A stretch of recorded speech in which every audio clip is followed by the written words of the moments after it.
दोस्तों, कोई नहीं जानता कि कौन कितना जिएगा, कितनी उम्र पार करेगा, लेकिन इंसान ने एक एवरेज बना रखा है कि 60 इयर्स, 60 साल की एक एवरेज ज़िंदगी इंसान मान के चलता है। यदि जीवन के 40 वर्ष पार कर लिए हैं तो अब लौटने की तैयारी प्रारंभ करें, इससे पहले कि सब किया धरा निरर्थक हो जाए। अच्छा, लौटना क्यों है? लौटना कहाँ है?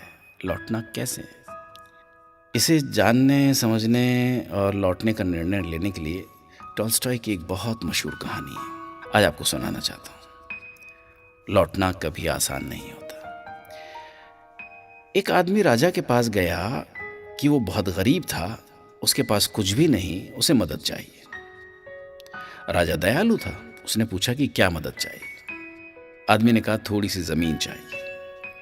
राजा ने कहा ठीक है, कल सुबह सूर्योदय के समय तुम यहां आना, जमीन पर तुम दौड़ना, जितनी दूर तक दौड़ पाओगे उतनी जमीन तुम्हारी। लेकिन ध्यान रहे, जहां से तुम दौड़ना शुरू करोगे सूर्यास्त तक तुम्हें वहीं लौट कर आना होगा, अन्यथा कुछ नहीं मिलेगा।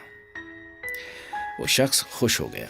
सुबह हुई, सूर्यास्त के साथ आदमी दौड़ने लगा। दौड़ता रहा, दौड़ता रहा, दौड़ता रहा। सूरज सिर पर चढ़ आया, पर आदमी का दौड़ना नहीं रुका। वो हाँफ रहा था पर रुका नहीं। थोड़ा और, थोड़ा और, एक बार की मेहनत है, फिर पूरी जिंदगी आराम। शाम होने लगी थी। आदमी को याद आया, लौटना भी तो है, नहीं तो फिर कुछ नहीं मिलेगा। उसने देखा, वो काफी दूर चला आया था। अब उसे लौटना था, पर कैसे लौटता? सूरज पश्चिम की ओर मुड़ चुका था। आदमी ने पूरा दम लगाया। वो लौट सकता था, पर समय तेजी से बीत रहा था। थोड़ी ताकत और लगानी होगी। वो पूरी गति से दौड़ने लगा, पर अब दौड़ा नहीं जा रहा था। वो थक कर गिर गया। उसके प्राण वहीं निकल गए। राजा ये सब देख रहा था। अपने सहयोगियों के साथ वो वहां गया जहां आदमी जमीन पर गिरा था। राजा ने उसे गौर से देखा, फिर सिर्फ इतना कहा, इसे सिर्फ 2 गज जमीन की दरकार थी, खामखा ये इतना दौड़ रहा था। आदमी को लौटना था पर लौट नहीं पाया।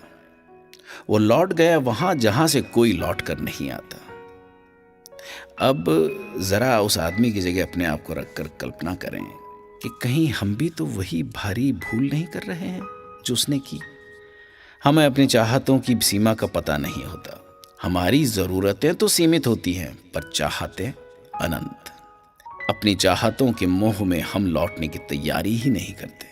जब करते हैं तो बहुत देर हो चुकी होती है, फिर हमारे पास कुछ भी नहीं बचता। हम सभी दौड़ रहे हैं बिना ये समझे कि सूरज समय पर लौट जाता है। अभिमन्यु भी लौटना नहीं जानता था। हम सब अभिमन्यु ही हैं, हम भी लौटना नहीं जानते। सच ये है कि जो लौटना जानते हैं वही जीना भी जानते हैं, पर लौटना इतना भी आसान नहीं होता। काश टॉल्स्टॉय की कहानी का वो पात्र समय से लौट पाता। मैं ईश्वर से प्रार्थना करता हूं कि हम सब लौट पाएं। लौटने का विवेक, सामर्थ्य और निर्णय